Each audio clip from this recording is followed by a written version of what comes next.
MH Roman আমাদের সঙ্গে আছেন, জীবন কুমার আমাদের সঙ্গে আছেন, সামিন আহমেদ আমাদের সঙ্গে আছেন, AR আমাদের সঙ্গে আছেন, AR বাদশাহ, এছাড়াও হাসান আলী আমাদের সঙ্গে আছেন, সচিব তালুকদার আমাদের সঙ্গে আছেন, আমানুল মাসুদ অপূর্ব আমাদের সঙ্গে আছেন, তৌফিক ইলাহি তনয় আমাদের সঙ্গে আছেন যশোর থেকে, এছাড়াও আরাফ মাহমুদ আমাদের সঙ্গে আছেন, আছেন ইউনুস আলী সোহাগ সহ আরও অনেকে। থ্যাংক ইউ সো মাচ আমাদের সঙ্গে থাকার জন্য। আমরা চলে যাব আমাদের দ্বিতীয় অতিথির কাছে। আপনার নামটা প্লিজ একটু বলবেন, আপনি কোথা থেকে এসেছেন সেটা বলবেন, তারপরে আপনার ঘটনায় যাব এবং আপনি আপনার প্রথম ঘটনাটা প্লিজ একটু শুরু করবেন। আসসালামু আলাইকুম রাসেল ভাই। ওয়ালাইকুম সালাম। আমি মাহমুদ হাসান মুন্না, আমি এসেছি বরিশাল থেকে। জি, বলুন আপনার ঘটনা। তো রাসেল ভাই, প্রথমেই বলতে চাই, আমি আজকে প্রথম যে ঘটনাটা বলবো সেটা আমার দাদার কাছ থেকে শোনা। আমার দাদা গত ডিসেম্বর মাসের 23 তারিখে মারা গেছে। সবাই আমার দাদার জন্য দোয়া করবে। তো আমার দাদারা ছিলেন দুই ভাই। তো দাদারাদের যে পুরানো বাড়ি সেটা ছিল আমাদের যে বর্তমান যে এলাকা চন্দ্রমোহন, তার পাশে একটা গ্রামে চরদারিয়াল নাম। জি। তো ওইখান থেকে দাদারা চন্দ্রমোহন আইসা একটা বাড়ি করে। তো দাদারা দুই ভাই বাড়ি করার পরে ওই বাড়িতে থাকতো, নতুন বাড়িতে থাকতো দাদারা দুই ভাই। আর আমার যে বড় দাদি ছিলেন উনি আর ওনার আম্মা। তো থাকার পরে তো বাসার যত কাজ টাজ, পুরুষ বলতে আমার দাদাই ছিলেন, কৃষিকাজ করতেন দাদা তখন তো সারাদিনের কাজ শেষে আমাদের ওইখানে আবার রাসেল ভাই গ্রাম অঞ্চলে, জি, যে আজকে থেকে মানে 60 দশকে, জি, 1960 দশকের দিকে। তো ঘটনাটা ছিল এমন, জি, আমাদের পাশের গ্রামে একটা লাঠি খেলার আয়োজন করা হয়েছিল, যে বাংলা বাজার নামে একটা জায়গায়। তো ওইখানে দাদা চিন্তা করলেন যে সারাদিনের কাজ শেষে লাঠি খেলা দেখতে যাবে। তো দাদা যখন মানে সারাদিনের কাজ শেষ করার পরে লাঠি খেলা দেখতে যাবে, তো আগে গ্রাম অঞ্চলে তেমন রাস্তাঘাট অবস্থা ভালো ছিল না। তো মানুষের চলাচলের মাধ্যম হিসাবে নৌকা ব্যবহার করতো, বিশেষ করে যারা কৃষিকাজ করতো তাদের তো বাসায় নিজেদের একটা করে নৌকা থাকতো এমন। তো দাদা সারাদিনের কাজ শেষে নৌকা নিয়ে ওই পাশের গ্রামে যেখানে লাঠি খেলা হচ্ছে ওইখানে চলে যায়। তো উনি সন্ধ্যার পরে ওনার কাজ শেষে লাঠি খেলা দেখতে যায়। তো লাঠি খেলা শেষে যখন বাসায় আসতেছিল তখন আনুমানিক রাত, উনি আমার যেটা বলছেন 10টা থেকে কি 11টা হবে এরকম একটা মাঝামাঝি সময়। তো উনি আসতেছেন নৌকা দিয়ে, আস্তে আস্তে একা আসতেছেন রাত্রেবেলা। তো গ্রাম অঞ্চলে 10টা 11টাই অনেক রাত্র। তো উনি যখন খালের একটা পাড় দিয়ে আসতেছিলেন, তো খালটা ছিল বিলের সাথে মানে অ্যাডজাস্ট করা। তো ওই সময়টা ছিল বর্ষাকাল, পানিতে পুরা ভরা ছিল। তো উনি খালের পাড় দিয়ে যখন আসতেছিলেন, কিছু দূর যাওয়ার পরে উনি দূরে একটা আলো দেখতে পায়। তো যখন আলোটা দেখতে পায়, তো উনি নৌকা চালায় যখন আলোটার কাছাকাছি চলে আসে, তো দেখে যে ওইখানে একটা ঘাট ছিল, ওই ঘাটের পাড়ে একটা মহিলা দাঁড়ানো। তো ওনারে মহিলা হাত দিয়ে ইশারা করতেছে নৌকাটা থামানোর জন্য। তো উনি নৌকাটা থামানোর পরে উনি যেটা দেখছে, তো ওই যে মহিলা ওনারও চিনে, আমাদের এলাকার এক লোক, ওনার নাম ছিলেন জব্বার, ওনার আম্মা। জি। তো উনি বলতেছে যে বাবা, তুমি আমার একটা উপকার করবা, আমার স্ত্রীর তো মানে এই প্রসব বেদনা উঠছে, তুমি একটু কষ্ট করে, আমাদের ওই গ্রামে একটা মহিলা ছিলেন দাইমা, উনি আবার ওই মানুষের বাড়ি যেয়ে এই কাজ করতেন, মানুষের সাহায্য করতেন। তো আমার একটু ওই যে খান নামে একটা বাড়ি ছিল, তো ওইখানে নামাই দিবা একটু কষ্ট করে, আমাদের বাড়িতে কোনো পুরুষ মানুষ নেই, ওনার ছেলে আবার আর্মিতে চাকরি করতো তখন। জি। তো উনি অত কিছু ভাবে নাই, তখন উনি চিন্তা করলো যে মানুষের সাহায্য করি। তো উনি উঠানোর পরে উনি নৌকা চালাচ্ছে। তো তখন রাসেল ভাই ওই সময়টা ছিল ভাটা চলতেছিল তখন। তো উনি পিছনে ফিরে দাঁড় বাইতেছিল নৌকার। তো ওইটা পাওয়ার পরে কিছু দূর যাওয়ার পরে আমার দাদা আবার কি করতেন, স্মোক করতেন। তো উনি চিন্তা করলো যে এখন একটা সিগারেট ধরাই, যেহেতু একটু ঠান্ডা ঠান্ডা লাগতেছে। তো উনি সিগারেট ধরানোর জন্য, সিগারেটটা ছিল আবার পিছনে, উনি সেটা নেওয়ার জন্য একটু পিছনে তাকায়। তো রাসেল ভাই তাকানোর পরে উনি ফার্স্ট যেটা দেখে, তো সেটা হলো গিয়া ওই যে মহিলার হাতে একটা কুপি টাইপের একটা দেখছিল প্রথম। তো আসলে এটা কুপিও না, ওটা কিসের আলো উনি ওইটা আজকে পর্যন্ত আমার যখন বলছে তখনও মানে ওটা জানতে পারেন ওটা কিসের আলো ছিল। জি। তা আরেকটা জিনিস লক্ষ্য করে রাসেল ভাই, ওই মহিলার হাতে নাকি একটা ব্যাগ ছিল, যেটা উনি আন্ধারে দেখতে পারে নাই, অন্ধকারের মধ্যে। তো উনি দেখতেছে যে ওই মহিলা ওই পুটলি থেকে কিছু একটা বের করে, লাইকাস মানুষের কাটা হাত, উনি নিচের দিকে তাকায় ওইটা চাবায় খাচ্ছে।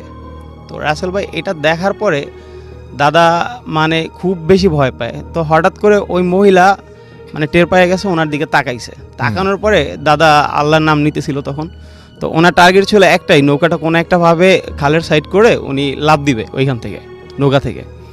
তো উনি কোনোভাবে নৌকাটা সাইড করে খাল থেকে লাফ দেয়। তো লাফ দেওয়ার পরে উনি দৌড় দেওয়ার চেষ্টা করে। তো উনি দৌড় দিয়ে কিছু দূর যায় সামনে, ওনার কাছে মনে হইতেছিল যে উনি যতই যাচ্ছে মানে ওনার পা হাত পা সব অবশ্যই আসতেছে, হাত পা চলতেছে না ওনার।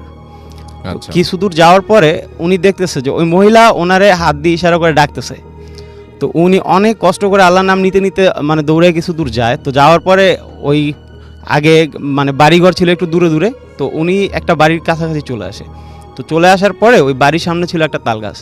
তো উনি দেখতেছে যে তাল গাছ থেকে ধাপ করে একটা শব্দ হয়েছে। শব্দ হওয়ার পরে উনি দেখতেছে যে ওনার কিছু দূর সামনে একটা লোক, জুব্বা পরিহিত একটা লোক, দুই পা মেলে উনি দাঁড়ায় আছে ওনার সামনে। আর পিছন থেকে যে ওই মহিলা উনি লাফায় লাফায় রাসেল ভাই ওনার সামনে আসতেছে। তো উনি এটা দেখার পরে ওই মহিলাটা যখন লাফায় লাফায় সামনে আসতেছিল, তো ওনার দিকে একটা বিদকির একটা হাসি দিতেছিল তখন।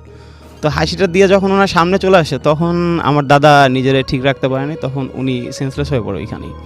তো পরের দিন সকালে রাসেল ভাই ওই যে খালে যারা মাছ ধরতেন, জাল পাতা ছিল, জাল দিয়ে মাছ ধরতেন বর্ষাকালে। তো এক লোক এরকম সকালবেলা ওনার জাল উঠানোর জন্য আসে। তো আসার পরে নাকি দাদার মুখ থেকে যেটা শুনছিলাম, ওনারে সেন্সলেস অবস্থায় পাইছে ওইখানে। তো পাওয়ার পরে পরের দিন দাদারে বাসায় নিয়ে আসে। তো দাদার প্রচণ্ড জ্বর ছিল গায়ে। তো জ্বরটা থাকার পরে ওনার বাবা, আমার দাদার যে বাবা, তো উনি আবার মসজিদে ইমামতি করতেন। তো উনি ঝাড়ফুঁক করেন। পরে আমাদের এলাকায় স্থানীয় এক পীরের কাছে নিয়ে যায়, চন্দ্রমণির এক পীর। তো ওনার কাছে নিয়ে যাওয়ার পরে এই ঝাড়ফুঁক টুক করে, তারপরে আর ওনার সাথে কোনো সমস্যা হয় না রাসেল ভাই। এই ছিল আমার প্রথম ঘটনা। Thank you so much. আমরা আপনার ঘটনার জন্য আপনাকে ধন্যবাদ জানাই। আমরা চলে যাব আমাদের প্রথম অতিথির কাছে আরও একবার তার দ্বিতীয় ঘটনাটি শোনার জন্য। এই ঘটনাটি একটু বড় আগের তুলনায়, এবং বড় ঘটনা আপনারা সবসময় পছন্দ করেন আমি জানি, এবং এই ঘটনাটি আশা করছি আপনাদের ভালো লাগবে। চলুন শুনে আসি আমাদের প্রথম অতিথির দ্বিতীয় ঘটনা। থ্যাংকস রাসেল ভাই। Hi listeners, this is Shad again. আর রাসেল ভাই, এটাও কাওড়া নিয়ে ঘটনা, but it took place on 2014। জি তখন আমি সেম সিমেন্ট কোম্পানিতে কাজ করি, বাট আমি তখন প্ল্যান্ট থেকে I transferred in Dhaka sales team. আমার টেরিটরি ছিল হচ্ছে আপনার সাভার থেকে আরচিয়া পর্যন্ত, অ্যান্ড আমার ডিস্ট্রিবিউশন অফিস ছিল মানিকগঞ্জে। তো আমি করতাম কি, সকালবেলা একদম ফজরের পরে চলে যেতাম, ওখানে গিয়ে লাইক 9টার দিকে আমি আমার অফিস অ্যাটেন্ড করতাম। তারপর সারাদিনের কাজ শেষে আবার 8টা-9টার দিকে চলে আসতাম। তো একদিন আমার একটা ফ্যামিলি ফাংশন ছিল। তো আমরা বাসা আসতে আসতে লাইক 2 o'clock হয়ে গেছে, মিড নাইট। তো আমি চিন্তা করলাম যে এখন আর কী করবো, কী ঘুমাবো, একসাথে আমি এখন ইয়েতে চলে যাই, মানিকগঞ্জে এখনই চলে যাই, ড্রাইভ করে যাবো, self drive and car drive করে যাব। তো ওখানে গিয়ে রেস্ট নিয়ে সকালবেলা না যাচ্ছে, সো এটাই আমি বেটার ফিল করলাম। Then I like 2:30 midnight আমি স্টার্ট করলাম বাসা থেকে, তখন স্কাটনেই থাকি। তখন ওখান থেকে আমি যাচ্ছি, তো এয়ারপোর্ট রোড হয়ে, এয়ারপোর্ট রোড গিয়ে আমি আপনাকে যেটা আগে বলেছি যে আমি রেডিসন পর থেকে অকটেন নিয়ে ওটা একটু জাস্ট একটু ফাস্ট ড্রাইভ করতাম কারটা। তো অ্যাজ ইউজুয়াল আমি ওটা করে, এখন মনে করেন যেখানে লেমেরিডিয়ানটা আছে হোটেল, তারপরে পিডিবির অফিসটা পার হয়ে আর একটু দূরে গেলে যখন মোটামুটি কাওড়া ব্রিজটা ভিজিবল, মানে মোটামুটি একদম স্পষ্ট দেখা যায়, তা আমি খেয়াল করলাম যে একটা লোক একটু উঁচু হয়ে আস্তে আস্তে রাস্তা ক্রস করছে, মানে আপনার লেফট থেকে রাইটে যাচ্ছে। কিন্তু আমি গান শুনতেছিলাম, আবার মানিকগঞ্জে যাব, হয়তো অন্য কিছু চিন্তা করতেছিলাম। আমি যদি একটু কনসেন্ট্রেশন দিতাম ওদিকে, আপনি একটা যে খেয়াল করবেন যে ওখানে কিন্তু আপনার কোনো গ্যাপ নেই, যেখান থেকে লোকটার মানে পার হয়ে ও রাস্তা দিয়ে চলে যাবে, ওইটা কিন্তু নেই, ওটা কিন্তু মানে গ্যাপলেস একটা। তো আমি দেখলাম যে উনি পার হয়ে মানে রাস্তাটা ক্রস করতেছে। তো আমি করলাম কি, যেহেতু আমার গাড়ি লাইক 100-110-এ, আমি আস্তে করে একটু বাঁ দিকে স্টিয়ারিংটা কাটলাম যে বাঁ দিক দিয়ে আমি বের হয়ে যাব। সাডেনলি ইটস লাইক মেবি আমার গাড়িটা 100-150 ইয়ার্স ওই লোকটা থেকে দূরে সে উল্টা দৌড় দিছে, জাস্ট উল্টা দৌড় দিছে। আচ্ছা, উল্টা দৌড় দিয়ে মানে তখন মানে আমি তো এমনিতে আপনার বাঁদিকে স্ট্রেংটা কেটে বাঁদিকে ঘুরে যাই, এখন যে উল্টা দৌড় দিছে, আমার তো আর করে কিছু নেই, আমি তো ওই স্পিডে আই ক্যান ব্রেক মাই কার, কারণ আমার গাড়ি উল্টে যাবে। আমি তখন ডান দিকে স্ট্রেংটা ঘুরেছি, আর অটো স্ট্রেংটা জোরেই ঘুরে গেছে। আমি ওই লোকটাকে উড়াই দিয়ে চলে গেছি, উড়ে, এবং আমি আমার গাড়িটা খুব জোরে গিয়ে আবার ডিভাইডের সাথে ইয়ে করলাম। তখন ওই গাড়িটা ছিল ফান কার্গো, একটা ফান কার্গো, ওটার হ্যান্ড ব্রেকটা হচ্ছে আপনার ইয়েতে পায়ে, লেফট পায়ে, আর ব্রেক তো আছে, আমি দুইটা একসাথে চেপে ধরছি। চেপে ধরে আমার রাইট সাইডটা ফুললি ড্যামেজ হয়েছে, গাড়িতে স্টপ হয়ে গেছে। আমার কিছু হয়নি আলহামদুলিল্লাহ, আমার সিট বেল্টটা বাঁধা ছিল। আমি বসে বসে চিন্তা করতেছিলাম যে একটা তো মানে স্পট ডেড হয়ে গেল।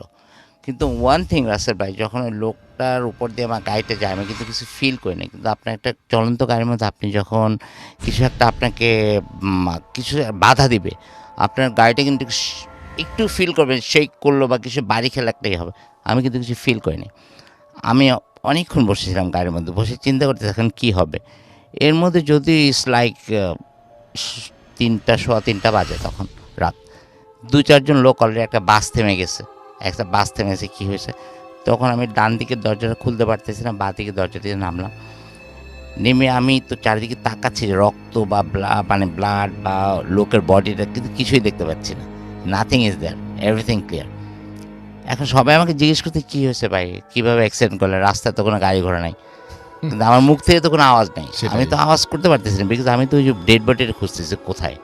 একটা অ্যাক্সিডেন্ট করে ফেলেছেন এবং আপনার ভালো লাগছে না এই কারণে। এক্স্যাক্টলি নো, কারণ আমি জানি যে এখন আমার গাড়িটা ভেঙে ফেলবে, এমনিতে ড্যামেজ তো আমাকে মাইর দিবে, এটা তো আমি কনফার্ম। জি। কিন্তু মানে লাকিলি আর আনফর্চুনেটলি আর ফর্চুনেটলি আমি কিছুই পারলাম না। আসলে ইট ওয়াজ লাইক এ ফেক একটা জিনিস। এবং আমার মনে হয় রাসেল ভাই, যে অনেকে বলে যে কেন অ্যাক্সিডেন্টটা হয় ওখানে, this the one reason I found it out in my life, যে দিস ইজ দ্য রিজন। অনেকে বলে, অনেকে বলে না।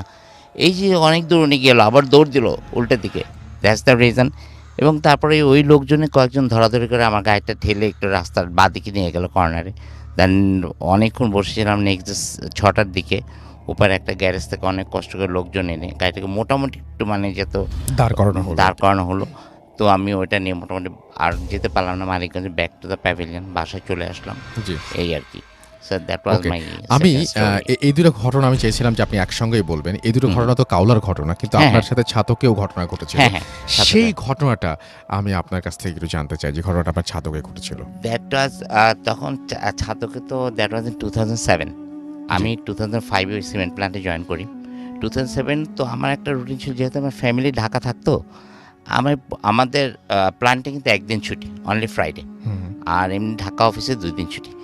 তো আমি করতাম কি, বৃহস্পতিবারে আমার অফিস শেষ করে রাতে বাসে উঠতাম, সকাল 4টার দিকে ঢাকা নামতাম, আবার ফ্রাইডে একটা লাইট 10 o'clock আমি এখান থেকে বাসে উঠতাম, পরদিন স্যাটারডে ছাতকে নেমে আবার অফিস করতাম।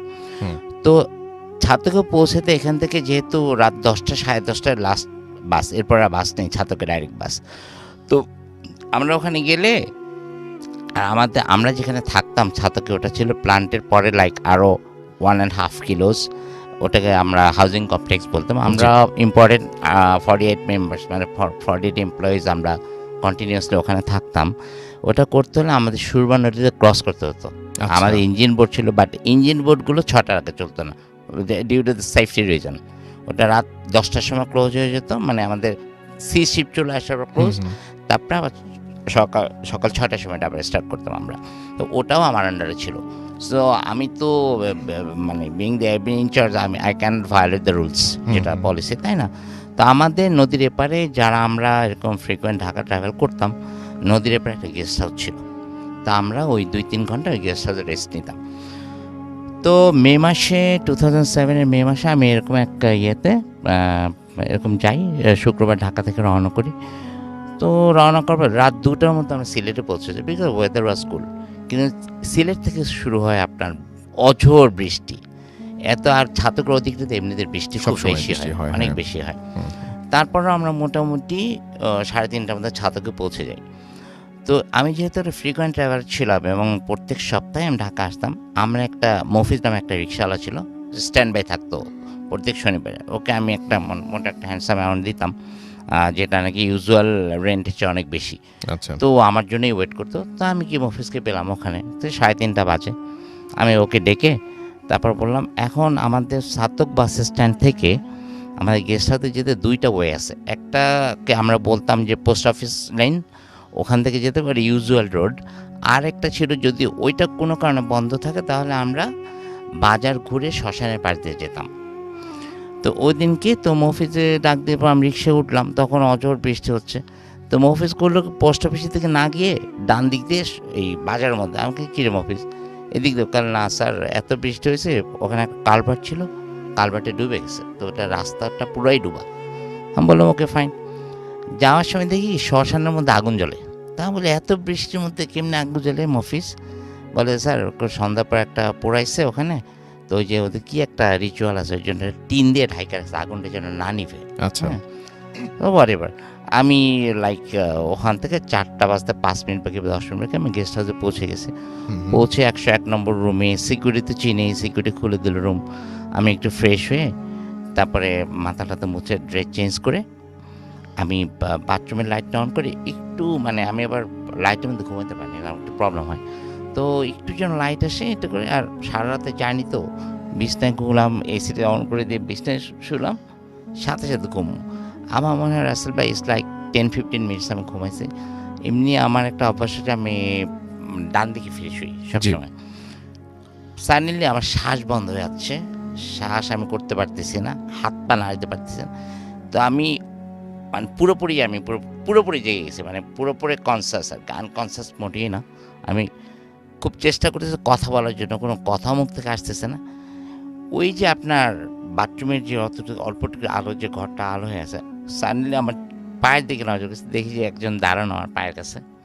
ইটস লাইক হাইট হবে আপনার হার্ডলি 3 ফিটস, কালো কুচকুচে, মানে বাচ্চাদের মতো তার মানে একদম। একদম মানে কুচকুচে কালো, 3 থেকে 3.5 ফিট লম্বা, কোনো ইয়ে নাই তার মধ্যে, কোনো মানে এক্সপ্রেশন নেই আর কি, নর্মাল। কিন্তু হাতটা বা হাতটা আমার পায়ের উপরে দেয়া, এবং দ্যাটস দ্য রিজন আমি আমার পুরো কোনো বডি আমি মানে নাড়াতে পারতেছি না, নাড়াতে পারতেছি না, আমার মানে শ্বাস করতে পারতেছি। আমার তো মনে হচ্ছে যে আমার শ্বাসটা সব বন্ধ হচ্ছে। তো আমার তখন আমি সূরাতুল ইখলাস পড়া শুরু করলাম। আমার ওই একটাই, আমি একবার হুজুরে বলে দিয়েছিলাম আমাকে পড়তে, আমি ওইটা ছাড়া আমার এখন কোনো কারণে এইটাই আমার মনে আসে। তো আমি পড়া শুরু করছি, 1-2বার পড়ছি, 3বার পড়তে হয় না, সব কিছু ফাইন, এভরিথিং ওকে। আমি উঠলাম, বিছনা দিয়ে উঠলাম, উঠে বাথরুমটা বন্ধ করে দিয়ে রুম লাইটটা জ্বালাই দিলাম, জ্বালায় আবার শুয়েছি। এবার আমি করলাম কি, ডান দিকে না ফিরে লম্বা লম্বি শুয়ে বা হাতটা চোখের উপরে দিয়ে রাখছি, যেন মানে লাইটটা আড়াল করার জন্য, আর দিয়ে শুয়েছি। এবং আমার মনে হয় যে আমি তখনই ঘুমায় পড়লাম। আবার 10-15 মিনিট মনে হয় আবার সেম অবস্থা। এখন আমি যে আমার হাতটা যে নাড়াবো, হাতটা যে সরাবো, আমি হাতটা সরাতে পারতেছি না। আমি অল্প অল্প তাকায় যা দেখলাম, দেখি যে আমার হাতগুলো ইটস লাইক ইলেকট্রিক্যাল ইলেকট্রিক্যালের যে পিলারগুলো আছে এরকম মোটা একটা হাত। আমি কীভাবে সরাবো? মানে এত মোটা হয়ে গেছে, এত মোটা আমার হাত লাগতেছে আমার কাছে, যে আচ্ছা। এত মোটা এবং এত ওয়েট যে আমি এটা সরাতে পারতেছি না হাতটা। ওজন অনেক বেশি মনে হচ্ছে। ওজন অনেক বেশি, এবং আমি কোনোদিন ফিরতেও পারতেছি। তো আমি আবার পায়ের দিকে তাকিয়ে দেখে ওই লোকটা দাঁড়ায় আছে ঠিকই, লোকটা বলবো না, মানে কোনো কিছুর সাথে তার আমি আই ক্যান সে যে এটা এরকম দেখতে ওরকম দেখতে। ইটস লাইক এটা একটা আকৃতি ইটস হিউম্যান আকৃতি, মানে কারো Shape একটা। Shape right. তো তখন আমি কি করব, আমি আবার সূরাতুল ইখলাস পড়া শুরু, এবার পুরোপুরি 2বার পড়লাম, 3বার পুরোপুরি পড়লাম। তখন দেখলাম যে সব একদম এভরিথিং নর্মাল। তখন আমি নেমে সিকিউরিটি ডাক দিলাম যে তুই একটা চেয়ার নিয়ে এখানে বস আমার রুমের সামনে, আমি একটু ঘুমাই। এটা করতে করতে ফজরের আজান দিল। দেন তো আলহামদুলিল্লাহ ওযু করে নামাজ পড়লাম, নামাজ আদায় করে তারপরে এভরিথিং হলো। কিন্তু মানে এফেক্টটা যে হলো, আমি 8:30 আমাদের অফিস ছিল, যখন অফিসে গেলাম প্রচণ্ড জ্বর, এবং 2টার সময় আমাকে প্ল্যান্ট ম্যানেজমেন্ট বাইরে ঢাকা পাঠালো, এবং আমি কন্টিনিউয়াসলি 7 দিন প্রচণ্ড জ্বরে ভুগলাম। আমার ফ্যামিলি অনেক সাফার করেছে ওই সময়টায়, এবং 8 দিনে আমি এবার প্ল্যান্টে জয়েন করলাম আর কি গিয়ে। That was my third story. Thank you so much. আপনার ঘটনার জন্য আপনাকে অনেক অনেক ধন্যবাদ, এবং আশা করছি আপনাদেরও ভালো লেগেছে। এবং আমি এবার কিছু মেসেজ পড়তে চাই। আমি দেখতে পাচ্ছি যে আমাদের এখানে অনেকেই আছেন। আমাদের সঙ্গে আছেন এই মুহূর্তে অজিত বাল্মীকি, এবং তিনি লিখেছেন আই লাভ ভূত এফএম। আমাদের সঙ্গে এছাড়াও আরও অনেকে আছেন। তানজিম আহমেদ তমহাল আমাদের সঙ্গে আছেন, এবং আমাদের সঙ্গে আছে, এবং তিনি বলেছেন ইমেল করার জন্য কি বাংলায় ইংলিশে লিখতে হয়? না, আপনি যেভাবে এখানে কমেন্টটা লিখেছেন পুরোপুরি বাংলায়, সেভাবেও আপনি লিখতে পারেন। আপনার যেভাবে সুবিধা আপনি সেভাবে লিখবেন। বাংলা তো সবসময় প্রেফার্ড। আমাদের সঙ্গে আছেন আরিফিন মাহমুদ সুজন, এবং তিনি বরিশালের ঘটনাটা শুনেছেন এবং আমাদের সাথে আছেন এমটি মামুন এবং আমাদের সঙ্গে আছেন শামীম সালমান, সৌদি আরব থেকে তিনি শুনছেন ফুর্তি অ্যাপ দিয়ে, শত ব্যস্ততার মাঝেও একটা এপিসোডও মিস করি না। থ্যাংক ইউ সো মাচ আমাদের সঙ্গে থাকার জন্য। সাদমান শাহিব আমাদের সঙ্গে আছেন, ওয়েল লিসনিং ফ্রম সিসিআর। আমাদের সঙ্গে আছেন দেখতে পাচ্ছি রেদওয়ান হৃদয়, নাইস স্টোরি। আমাদের সঙ্গে আছেন NH রাজ, ফার্স্ট স্টোরিটা অনেক ভালো হয়েছে সেটা তিনি জানিয়েছেন।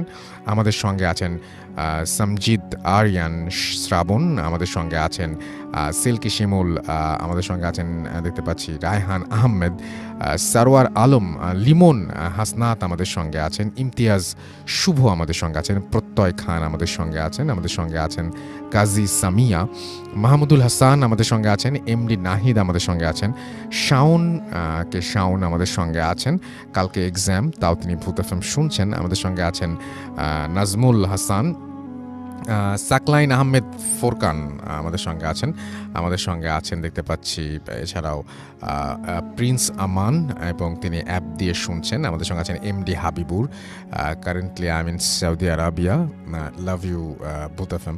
আমাদের সঙ্গে আছেন দেখতে পাচ্ছি এছাড়াও আশিক ইসলাম এবং তিনি বলছেন যে আমার কমেন্ট পড়া হয় না, যে পড়ে ফেললাম আপনার কমেন্ট। ইমন খান হৃদয়, অসাধারণ ঘটনাটি প্রচুর ভয়ঙ্কর ঘটনা যেটা শুনলেন তিনি বলছেন, thank you so much. Ishtiaq Shuvo আমাদের সঙ্গে আছেন, মাহমুদুল হাসান আমাদের সঙ্গে আছেন, নাইস স্টোরি লিখেছেন। মিকাত হাসান আমাদের সঙ্গে আছেন। আমি কিন্তু ভূত এফএমের যে পেজটা আছে সেখান থেকে পড়ছি www.facebook.com/bhutfm.russell। আমাদের সঙ্গে আছেন দেখতে পাচ্ছি এছাড়াও MH বাঁধন, আমাদের সঙ্গে আছেন দেখতে পাচ্ছি ইসমাইল হোসেন, কাতার থেকে শুনছেন তিনি, রেদওয়ান হৃদয় আমাদের সঙ্গে আছেন, আমাদের সঙ্গে আছেন ইশতিয়াক আহমেদ শুভ, উল্লাপাড়া বিজ্ঞান কলেজ হোস্টেল থেকে শুনছেন, মাহমুদুল হাসান আমাদের সঙ্গে আছেন, আমাদের সঙ্গে আছেন নাজিয়া হাসান, এই ঝড়ের রাতেও মিস দিলাম না। আমাদের সঙ্গে আছেন দেখতে পাচ্ছি এমডি রুবেল ইসলাম, রাজশাহী থেকে তিনি শুনছেন আমাদেরকে, আমাদের সঙ্গে আছেন রফিকুল ইসলাম রূপক। আজকের স্টোরিগুলো অনেক ইন্টারেস্টিং। আমাদের সঙ্গে আছেন দেখতে পাচ্ছি আবরার আহমেদ রাজু, সব মিলে সাথে আছেন ঝিনাইদা থেকে, আমাদের সঙ্গে আছেন অমিল মিলন, এছাড়াও আমাদের সঙ্গে আছেন দেখতে পাচ্ছি হাজি রুবেল খান সহ আরও অনেকে এই পেজটাতে। Thank you so much. Radio Foorti যে পেজটা সেখানেও অনেকে আছেন এই মুহূর্তে। আমাদের সঙ্গে আছেন রোহান চিস্তি, নরসিংদী থেকে তিনি আছেন, আবদুল্লাহ শেখ আমাদের সঙ্গে আছেন। এবং এই পেজে আপনি একটা মজার জিনিস দেখবেন, সেটা হচ্ছে যে এই পেজের কাভার পেজটা আপনি দেখবেন radio ফুর্তির, which is www.facebook.com/bhutfm radio.furti, www.facebook.com/radio.furti। এটাতে দেখবেন যে আমাদের ভূত এফএম সম্পর্কে একটা মানে কাভার ফটো বা কাভারের যে জায়গাটা, যে ভিডিও, সেই ভিডিওটা আপনি দেখবেন যে সেখানে কিছু ইনফরমেশন দেওয়া আছে, you can check it out. Kashfia Arin আমাদের সঙ্গে আছেন, আমাদের সঙ্গে আছেন সোলাইমান ইসলাম নাসিম, এছাড়াও AS রাফি আমাদের সঙ্গে আছেন, মোহাম্মদ রিফাত আলম রিজভি আমাদের সঙ্গে আছেন, আমাদের সঙ্গে আছেন রুকন উদ্দিন মুন্না, আমাদের সঙ্গে আছেন নাহিদ হক তানহা, আমাদের সঙ্গে আছেন এমডি জিহাদ সর্দার, এছাড়াও জাফরিন নূর আমাদের সঙ্গে আছেন, আমাদের সঙ্গে আছেন হাফিম অর্ণব, আমাদের সঙ্গে আছেন এমডি শরীফ মাহমুদ, এমডি জাহিদ হাসান আমাদের সঙ্গে আছেন, শুভ দত্ত সৌরভ আমাদের সঙ্গে আছেন, আরও অনেকেই আমাদের সঙ্গে এই মুহূর্তে আছেন দেখতে পাচ্ছি। And thank you very much আমাদের সঙ্গে থাকার জন্য, এবং আশা করছি বাকিটা সময়ও আমাদের সঙ্গে থাকবেন। এবং আমরা একটা ছোট্ট অডিও ক্লিপে চলে যাব এখন, এবং সেই অডিও ক্লিপের পরে আবারও ফিরে আসবো। ইন দ্য মিন টাইম আমাদেরকে যদি আপনারা ঘটনা পাঠাতে চান, তাহলে আমাদের ঘটনা পাঠানোর অ্যাড্রেসটা হচ্ছে bhutfm@radiofurti.fm, which is bhwtfm@radioforti.fm। আপনার নাম, ঠিকানা এবং ফোন নাম্বার সহ আপনার জীবনে ঘটে যাওয়া বা আপনার জানা সেরা ঘটনা লিখে পাঠিয়ে দিন আমাদের কাছে। ঘটনার শুরুতে অবশ্যই উল্লেখ করুন যে ঘটনাটি আপনি স্টুডিওতে এসে শেয়ার করতে চান, নাকি আপনি চান আপনার ঘটনা আমরা পড়ে শোনাই। যারা দেশের বাইরে আছেন তারা সরাসরি অডিও ক্লিপ পাঠিয়ে দিতে পারেন বা লিখেও পাঠাতে পারেন ঘটনাটি। আমাদের ফেসবুক পেজের লিঙ্ক হচ্ছে www.facebook.com/radio.furti and www.facebook.com/bhutfm.russell। আমাদের টুইটার বা আমাদের টুইটার হচ্ছে রাসেল RUSSELL রাসেল_ভূত এফএম BHWTFM। ব্যাস চলে আসবেন যেখানে খুশি, লিখবেন আপনার ইচ্ছে মতো। চলে যাচ্ছি একটি অডিও ক্লিপে, ফিরে আসবো একটু পরেই। স্টে টিউন টু রেডিও ফুর্তি এফএম অ্যান্ড ডু ফুর্তি। FM. The night comes alive. বিশ্বাস করা না করাটা আপনার ব্যাপার।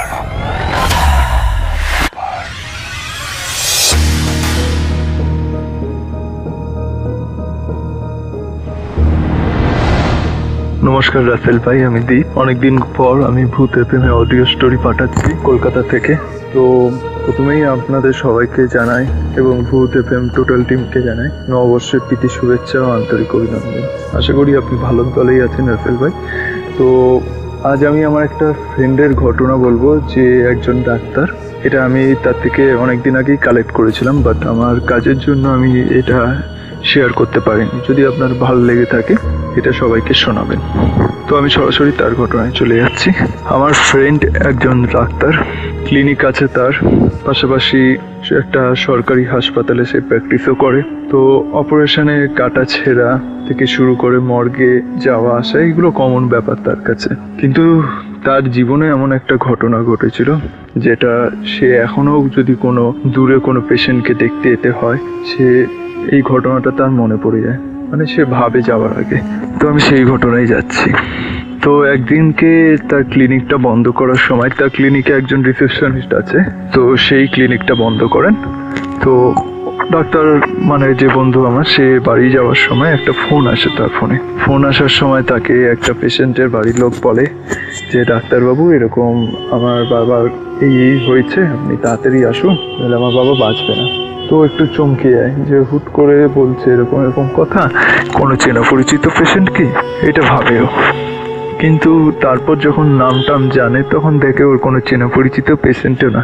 কোথা দিয়ে ফোন করছে এটা জানলে ও আরও অবাক হয় যে এত দূরে ও কোনোদিনও পেশেন্ট দেখতেই যায়নি, তাহলে ওকে জানলো কীভাবে? হয়তো জানতে পারে কারো থ্রুতে। তো সে বলে যে আমার এখন ক্লিনিক বন্ধ হয়ে গেছে, আমি বাড়ি চলে যাব। তখন খুব রিকোয়েস্ট করার পর বললো যে জায়গাটা কোথায়। তো জায়গাটা মিনিমাম ও যা শুনে টুনে দেখলো আধা ঘন্টার উপরে।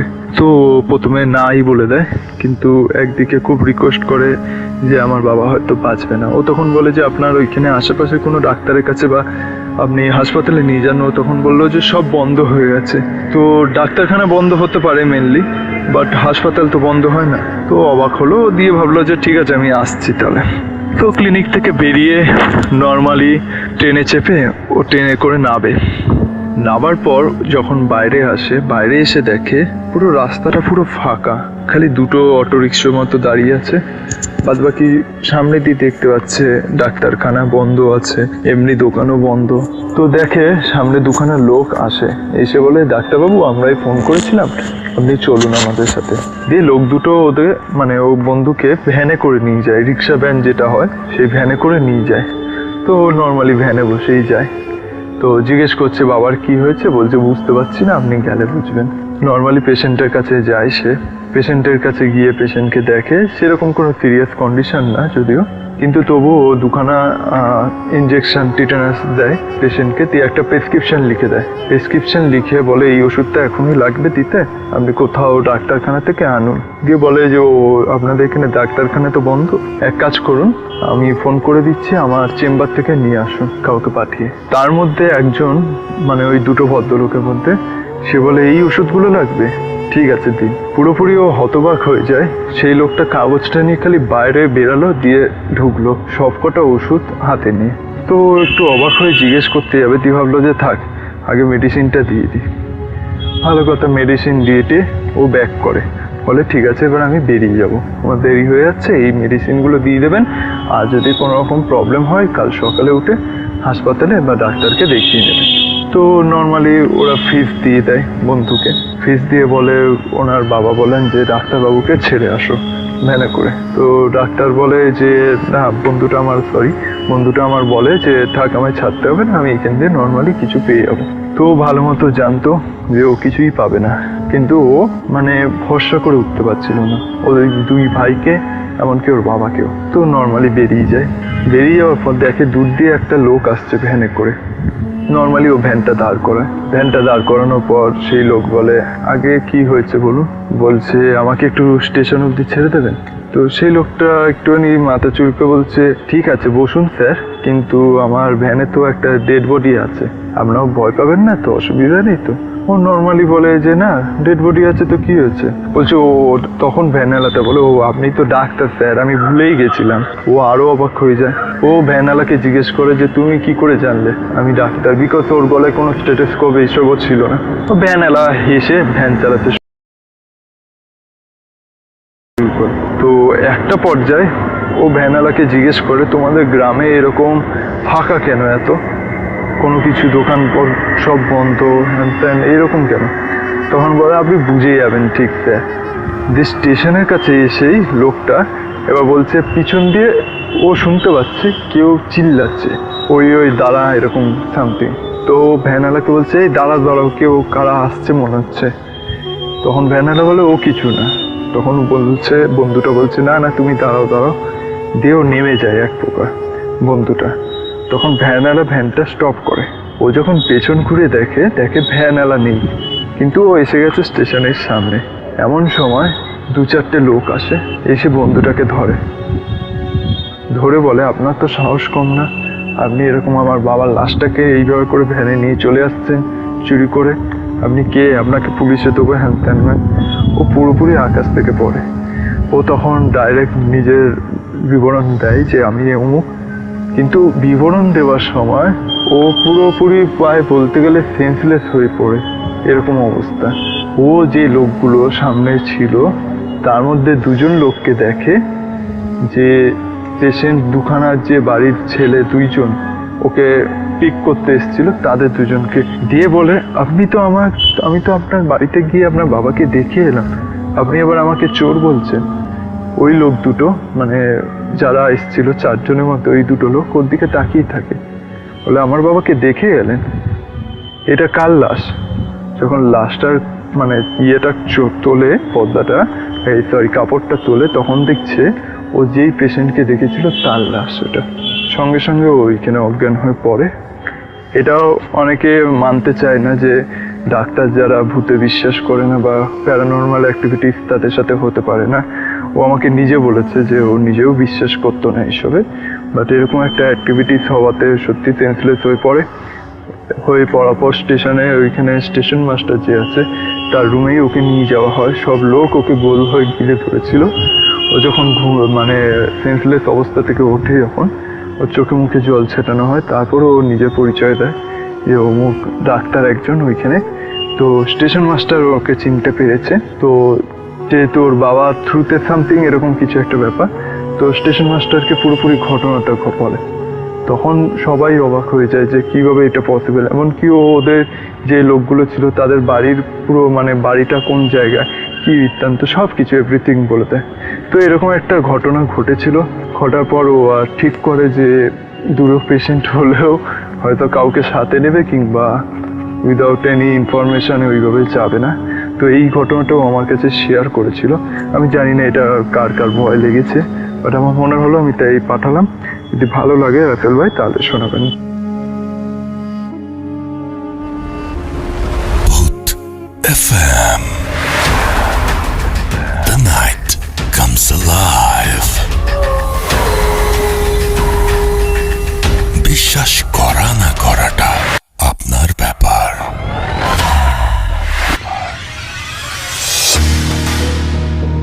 ইয়েস, বিশ্বাস করা বা না করাটা আপনার ব্যাপার। You are listening to radio Furfura FM. ঘড়িতে সময় রাত 1টা, এবং আশা করছি আমাদের যে ঘটনাগুলো এগুলো আপনাদের ভালো লাগছে। এবং এছাড়াও আমাদের আরও একটা অডিও ক্লিপ রয়েছে। হাফেজ মাইনুদ্দিন ভাই আমাদের সঙ্গে আছেন, এবং আমাদের সঙ্গে আছে আরও একটা ইমেইল, সেই ইমেইলটাও আমি পড়ে শোনাবো। এবং আমাদের সঙ্গে আরও বেশ কিছু গেস্টরা রয়েছেন যারা তাদের ঘটনা শেয়ার করবেন খুব ছোট্ট করে। আমরা আমাদের ওনার ঘটনাটা আগে শুনে ফেলি। প্রথম যে অতিথি তার ঘটনা খুব ছোট্ট করে শুনে ফেলবো এবং তারপরে আমরা আসবো হাফেজ মাইনুদ্দিন ভাইয়ের কাছে। এবং হাফেজ মাইনুদ্দিন ভাইয়ের কাছে আসার আগে আপনাদের যদি কোনো কোয়েশ্চেন থাকে সেই কোয়েশ্চেনগুলো আমাদের করতে পারেন, আমরা তার কাছে সেটা জিজ্ঞেস করে নিতে পারি। চলে যাচ্ছি আমাদের দ্বিতীয় অতিথির কাছে। আপনার ঘটনাটা খুব ছোট্ট করে একটু প্লিজ বলবেন। থ্যাংক ইউ রাসেল ভাই। তো আমার দ্বিতীয় ঘটনাটা হচ্ছে ভাইয়া, আমরা যখন 4th সেমিস্টারে পড়তাম টেক্সটাইলে, তো আমার একটা ফ্রেন্ড আমার ডিপার্টমেন্টই, তো ওর একটা বোন, ওর বোনের বিয়েতে আমার ইনভাইট করছে। তো আমাদের তখন এক্সাম শেষ, সেমিস্টার ফাইনাল শেষ। তো ওর বোনের বিয়েতে আমরা গেছি, তো যখন বন্ধ ছিল, তো আমরা 4-5টা ক্লোজ ফ্রেন্ড যারা ছিলাম তারাই গেছি। তো যাওয়ার পরে সাধারণত বিয়ের পরের দিন আন্টির প্রচণ্ড মন খারাপ ছিল, তো আন্টি আসতে দিতে চাইতেছিল না আমাদেরকে। তো আন্টির রিকোয়েস্টে ওই দিন থাকি আমরা ওদের বাসায়। তো ওদের বাসায় থাকার পরে ওই যে ফ্রেন্ডটার বাসায় গেছি, ওর নাম ছিল অ্যালেন। তো ওইটা বরিশালেরই কোনো একটা জায়গায় সম্ভবত, কারণ আমি নামটা বলতে চাচ্ছি না জায়গাটার।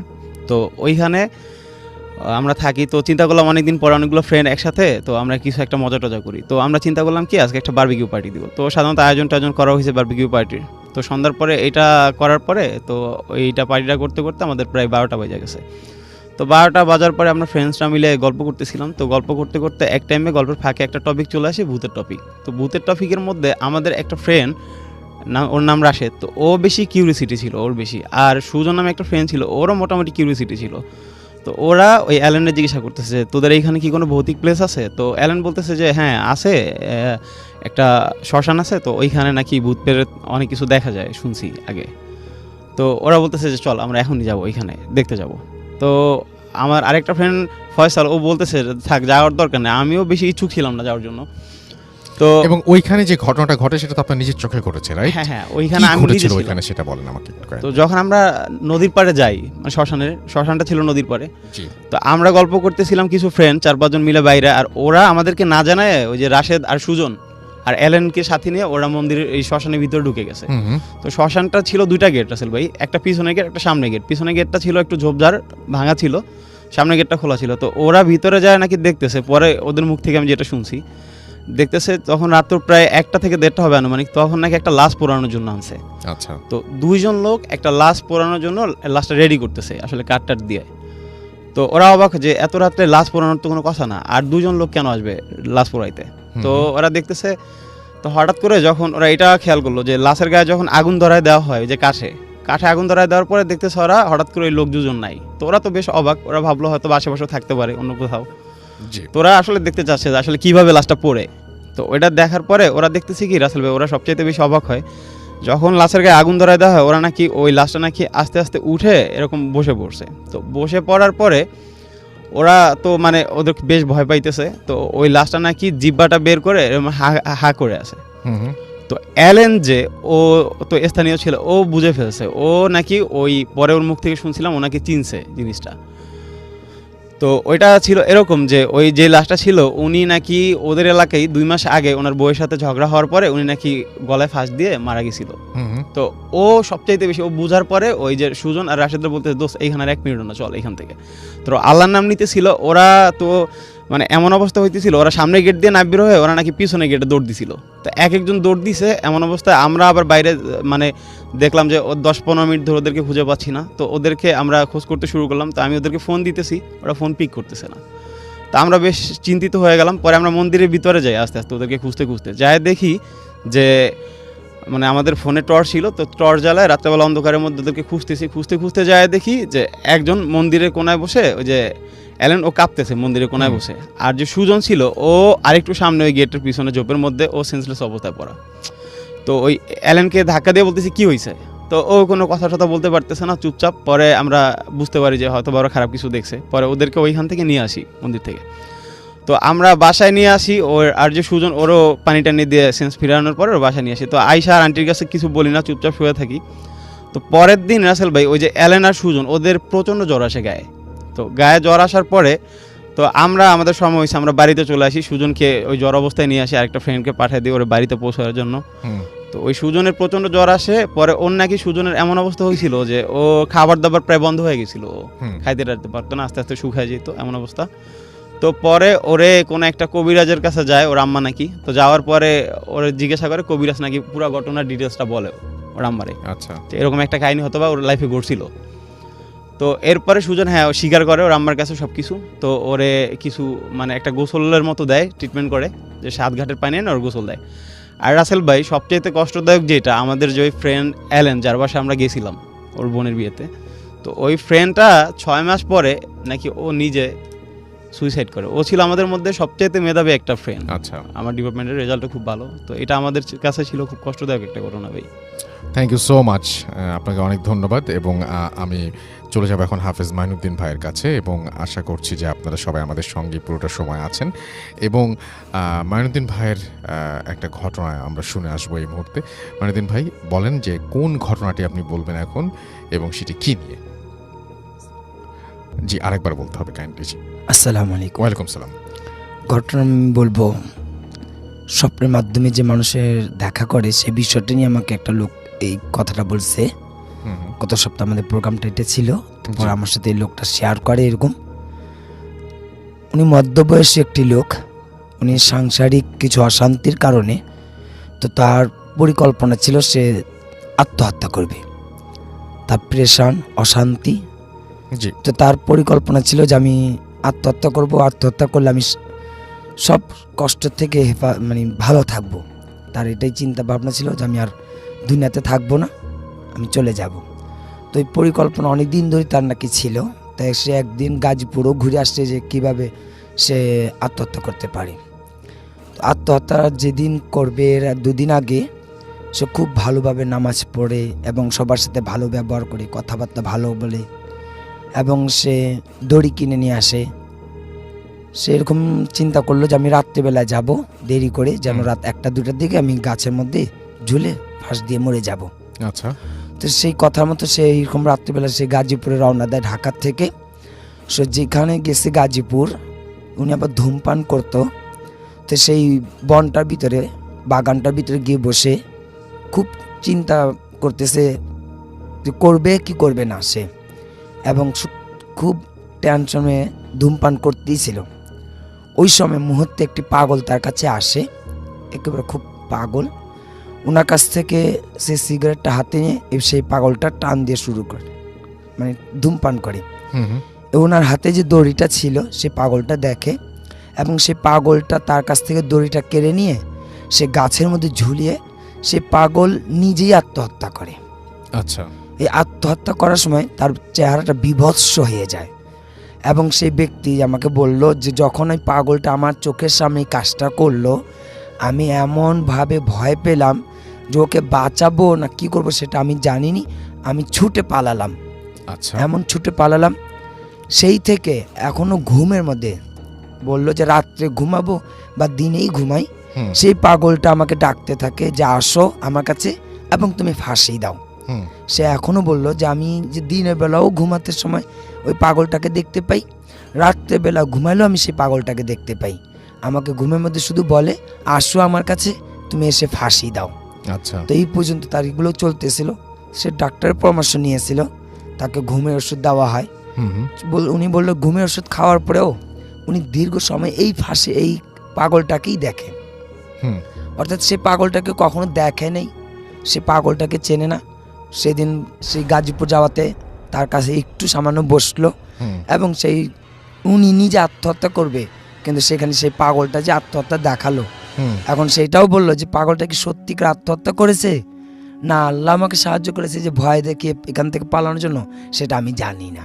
আচ্ছা। এটাই আমার ছিল ভাইয়া ঘটনাটা। Thank you so much, thank you so much. আমি দেখি একটু আমাদের কিছু মেসেজ যেগুলো আছে সেগুলো পড়ে আসি, এবং দেখি যে কেউ কোনো কিছু আপনার কাছে জানতে চাচ্ছেন কিনা, এবং অন্য কোনো বিষয়ে আমরা কথা বলতে পারি কিনা। যাই হোক, আমাদের আরও একবার জানিয়ে দিই যে আমাদের যদি আপনারা ইমেল করতে চান, আমাদের ইমেল অ্যাড্রেস হচ্ছে bhutfm@radiofurti.fm, which is bhwtfm@radioforti.fm। আপনার নাম, ঠিকানা এবং ফোন নাম্বার সহ আপনার জীবনে ঘটে যাওয়া বা আপনার জানা সেরা ঘটনা লিখে পাঠিয়ে দিন আমাদের কাছে। ঘটনার শুরুতে অবশ্যই উল্লেখ করুন যে ঘটনাটি আপনি স্টুডিওতে এসে শেয়ার করতে চান, নাকি আপনি চান আপনার ঘটনা আমরা পড়ে শোনাই। যারা দেশের বাইরে রয়েছেন তারা সরাসরি অডিও ক্লিপ পাঠাতে পারেন বা লিখেও পাঠাতে পারেন আপনার ঘটনাটি। আমাদের ফেসবুক পেজের অ্যাড্রেস হচ্ছে www.facebook.com/free.furti and www.facebook.com/bhutfm.russell, এই দুটো লিঙ্ক।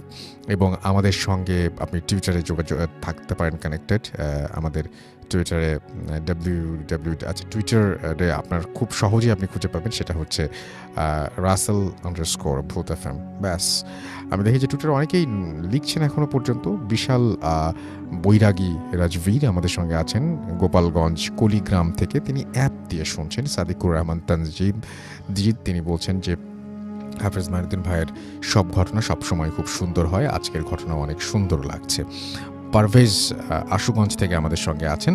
আমাদের সঙ্গে আছেন দেখতে পাচ্ছি তানজিম আহমেদ তমাল, এবং ঘটনা পাঠানোর পর ঘটনা নেওয়া না হলে আমি বুঝবো কিভাবে আপনার ঘটনাটি আমরা যদি সিলেক্ট করি, তাহলে যারা স্টুডিওতে আসেন তাদের হয়তো ডাকতে একটু দেরি হয়, কিন্তু আপনার ঘটনা যদি সিলেক্টেড হয় আপনার মানে আপনি নিজেই আমরা সাধারণত ইমেইল দিয়ে জানিয়ে দেই কোনো সময় আমরা হয়তো সেটা সম্ভব না হলে মোটামুটি 1 মাসের মধ্যে ঘটনাটা পড়া হয়ে যায় আমার কাছে মনে হয় তাই, এবং সেটা যদি না হয় তাহলে আপনার আরও একবার পাঠাতে হবে। এমডি আরিফুর রহমান আমাদের সঙ্গে আছেন এবং তিনি বলছেন যে অডিও ক্লিপটা ভয়ের ছিল। আমাদের সঙ্গে আছেন দেখতে পাচ্ছি, এছাড়াও আমাদের সঙ্গে আকাশ হালদার, এবং বৃষ্টির সাথে ভূত এফএম। আজ সত্যিই খুব দারুণ লাগছে, ঘটনাগুলো খুবই চমৎকার।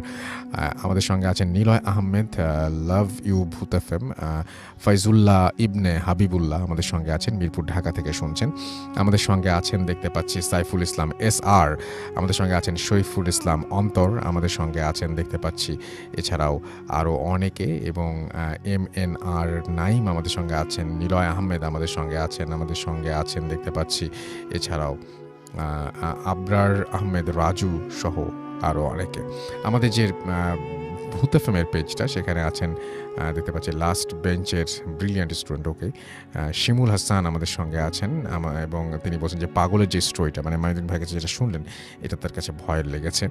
এবং আমাদের সঙ্গে আরও অনেকেই এই মুহূর্তের রেডিও ফুর্তির পেজেও যুক্ত আছেন। অ্যালেক্স আমাদের সঙ্গে আছেন রানা শেখ আমাদের সঙ্গে এই মুহূর্তে আছেন দেখতে পাচ্ছি, কিনার আউইদ, এবং ঘুমের মধ্যে মনে হয় আকাশ থেকে পড়লাম। এর কারণ এটা আপনার মনে হয় একটু টায়ার্ড থাকার জন্য বা একটু অসুস্থ থাকলে এরকম ধরনের ঘটনা কিন্তু ঘটে। উইশ আচ্ছা আমাদের সঞ্জু আমাদের সাথে আছেন, অডিও ক্লিপটা ভালো লেগেছে। এমডি মিশুক ইসলাম আমাদের সঙ্গে আছেন, ইব্রাহিম ইসলাম লিটন অডিও ক্লিপটি দারুণ ছিল। সৌমিত্র সাহা আমাদের সাথে আছেন, কেমন আছেন খুলনা থেকে বলছেন। রিকি আহমেদ মুন্না আমাদের সঙ্গে আছেন খুলনা থেকে, যেহেতু বলছেন আমরা তো ভালো আছি, আপনিও ভালো আছেন এটাই আশা করবো যেহেতু ভূত এফএম শুনছেন। শাহরিয়ার ইমতিয়াজ খান আমাদের সঙ্গে আছেন, এবং আমাদের সঙ্গে আছেন দেখতে পাচ্ছি SK আশিক মাহমুদ, MD শাওন আমাদের সঙ্গে আছেন, রনি আমাদের সঙ্গে আছেন। অডিও ক্লিপগুলো জোস তাই লিখেছেন। সাইম আকন্দ অনন্ত আমাদের সঙ্গে আছেন। ঠান্ডা ওয়েদারে ভূত এফএম অনেক জমেছে। আমাদের সঙ্গে আছেন MD মারুফ, সৌমিত্র সাহা সহ আরও অনেকেই কিন্তু এই মুহূর্তে আমাদের সঙ্গে আছেন।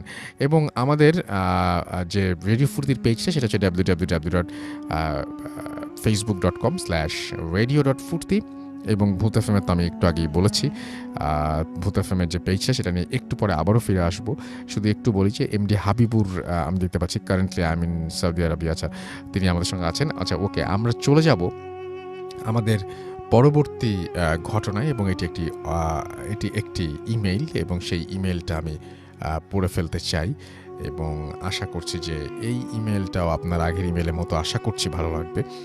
দেখা যাক।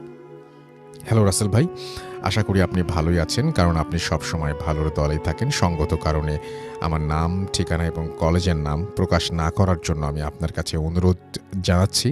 আমি রিমা ব্যানার্জি, আমি কলকাতার সল্ট লেক এরিয়াতে থাকি। আচ্ছা তিনি বলছেন ঠিকানা, আচ্ছা আমি কিছু প্রকাশ করছি না তাহলে। আচ্ছা তিনি বলছেন যে আমাকে পাঠানো তার দ্বিতীয় ঘটনা। আমার পাঠানো ফার্স্ট ঘটনাটি আপনি গত 16 নভেম্বর 2018 শোতে প্রথমেই পড়ে শুনিয়েছিলেন, এবং এতখানি সময় তফাতে দ্বিতীয় ঘটনাটি শেয়ার করার জন্য আমি ক্ষমা চাইছি। আমার পক্ষে স্টুডিওতে গিয়ে ঘটনা শেয়ার করা সম্ভব না, তাই মেইল করে পাঠালাম। ঘটনাটি ঘটেছিল আমার এক ফ্রেন্ডের সাথে, সঙ্গত কারণে আমি ওর নাম প্রকাশ না করার অনুরোধ জানাচ্ছি, আমিও প্রকাশ করলাম না। ঘটনাটি ও যেভাবে বলছে আমি সেভাবে লিখেছি। ঘটনাটি ঘটেছিল 2010 সালে, আমি তখন ক্লাস 6-এ পড়ি। অন্যান্যদের মতো পুতুল খেলতে আমিও ভালোবাসতাম, এখনও ভালোবাসি, তবে যে ঘটনা আমার সাথে ঘটেছিল তারপর থেকে পুতুল খেলার প্রতি ভালো লাগার সাথে সাথে ভয়টাও মনে থেকে গেছে। ঘটনায় আসা যাক। একদিন বিকেলে আমি স্কুল থেকে বাড়ি ফিরে দেখলাম ঘরে খাটের ওপর একটা নতুন পুতুল রাখা আছে। আমরা অনেকে এই ধরনের পুতুল দেখেছি যেগুলো কিনা শুইয়ে দিলে চোখ দুটো বন্ধ হয়ে যায় আর দাঁড় করিয়ে রাখলে চোখ দুটো খুলে যায়। ওই পুতুলটাও ঠিক সেই ধরনেরই ছিল এবং নতুন পুতুল দেখে আমি তো বেজায় খুশি। দৌড়ে মাকে গিয়ে জিজ্ঞেস করলাম কে দিয়েছে এই পুতুলটা, এখন তো জন্মদিনও না। মা বললেন তোর মেজো পিসি ওটা এনেছে। কথাটা শোনা মাত্রই আমি ছুটে মেজো পিসির ঘরে গেলাম পিসিকে থ্যাংক ইউ বলতে, আর সাথে এটাও জিজ্ঞেস করতে যে হঠাৎ তুই পুতুল আনলি যে, আমার তো জন্মদিনও না। পিসি বললেন আরে পুতুলটা আমি যেখানে কাজে যাই সেখানকার মালিক এনেছিল। ওনার বাড়িতে নাকি একজনের ছোট বাচ্চার জন্য ওনার স্ত্রী পুতুলটি কিনেছিলেন, ভেবেছিলেন মেয়ে হবে, কিন্তু ছেলে হওয়ায় পুতুলটি ওনার স্ত্রী অন্য কাউকে দিয়ে দিতে বলেছেন, আর উনি নতুন পুতুল কিনেছেন ওই বাচ্চাটিকে দেওয়ার জন্য। তাই পুতুলটি আমাদের মধ্যে কে নিবে কিনা জিজ্ঞেস করায় আমি তোর জন্য নিয়ে এসেছি। পুতুলটা আমার বেশ পছন্দ ছিল, সারাক্ষণ ওটা নিয়েই থাকতাম, ওটা নিয়েই খেলতাম, এমনকি ঘুমানোর সময়ও পুতুলটাকে বিছানায় এক পাশে রেখে ঘুমাতাম। এভাবেই 1-1.5 মাস কেটে যায়। হঠাৎ একদিন আমার মা লক্ষ্য করলেন যে পুতুলটার গা, হাত, পা, মুখে কেমন যেন ফেটে যাওয়ার দাগ। আমি স্কুল থেকে ফিরতেই মা জিজ্ঞেস করলো পুতুলটার কি অবস্থা করেছিস, এত নতুন পুতুল এইভাবে ফেটে গেল কিভাবে? আমিও দেখলাম পুতুলটার প্লাস্টিক বেশ ভালো কোয়ালিটির হওয়া সত্ত্বেও কেমন ফাটা দাগ সারা গায়ে। মা ভাবলেন যে হয়তো আমি পুতুলটা ছুঁড়ে মেরেছি খেলতে খেলতে, কিংবা হাত থেকে পড়ে গেছে, যত্ন নেই না তাই ফেটে গেছে। আমিও ভাবলাম দোষ হয়তো আমারই, তাই ওই বিষয়টা নিয়ে অতটা আর মাথা ঘামালাম না। কিন্তু কয়েক সপ্তাহ যেতে না যেতে ঘটল একটা অদ্ভুত ঘটনা। বলে রাখা ভালো যে আমার ওই পুতুলটার পিঠের সুইচ ছিল যেটা কিনা প্রেস করলেই গান বাজতো। আমি আগেই বলেছি যে পুতুলটা আমার এতই পছন্দের ছিল যে আমি ওটাকে নিয়ে ঘুমাতামও। একদিন শনিবার স্কুল সাধারণত ছুটি থাকায় আমি বাড়িতে ছিলাম, খেয়ে দিয়ে যথারীতি পুতুলটা নিয়ে মায়ের সাথে ঘুমাচ্ছি, মায়ের সাথে শুয়েছি ঘুমাবো বলে। হঠাৎ দুপুর 3টা বাজতেই পুতুলের ভেতর থেকে গান বেজে উঠল। ঘুম ভেঙে গেল।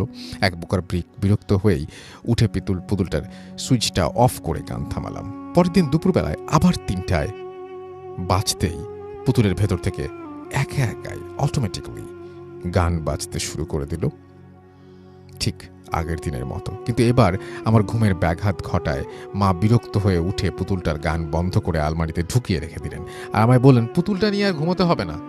ঘুমের ঘরে পুতুলটার পিঠের সুইচটায় তোর হাত লেগে রোজ রোজ গান বেজে যাচ্ছে, আমার ঘুম ভেঙে যাচ্ছে।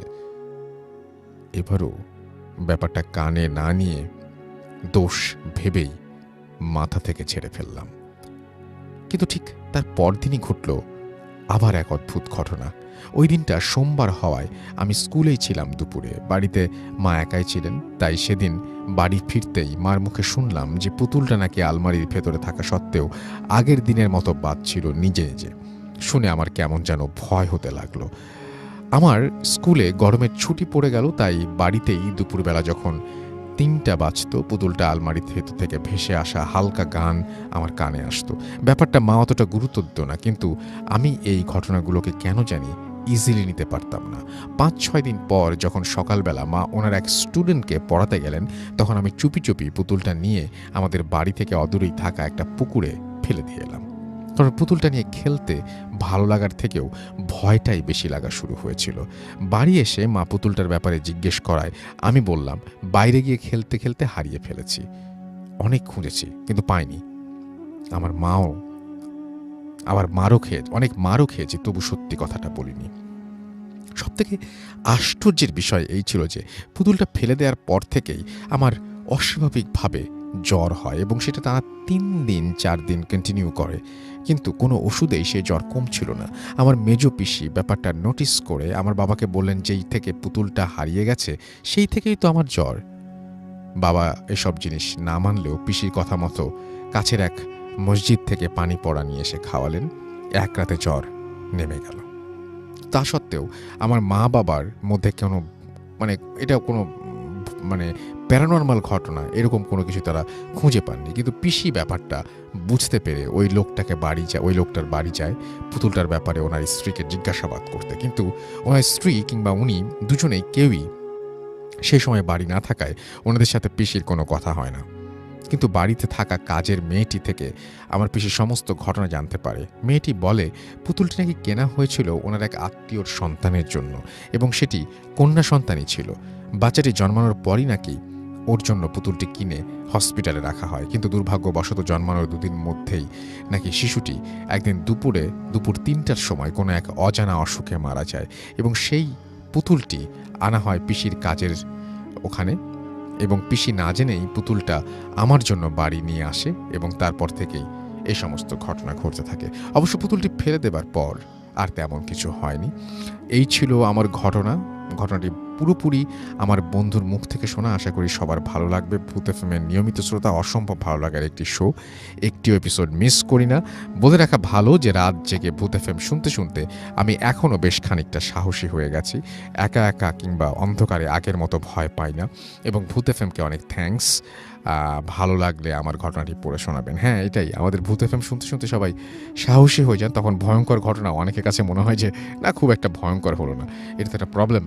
বাট আমাদের কাজ সেটাই, ভয় দেখানো এবং ভয়ের মাধ্যমে যে আনন্দ আছে সেই আনন্দই সবার কাছে পৌঁছে দেয়া, রাইট?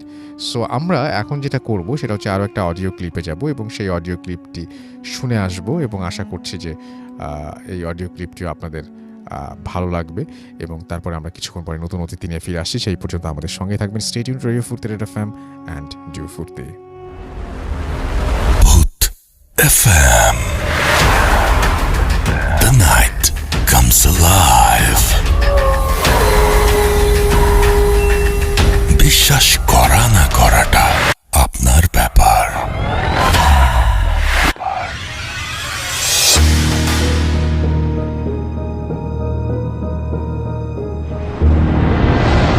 আসসালামু আলাইকুম রাসেল ভাই, আসসালামু আলাইকুম ভূত এফএম এর সকল লিসেনার্সদের। আমার নাম আজিজুর রহমান সজল।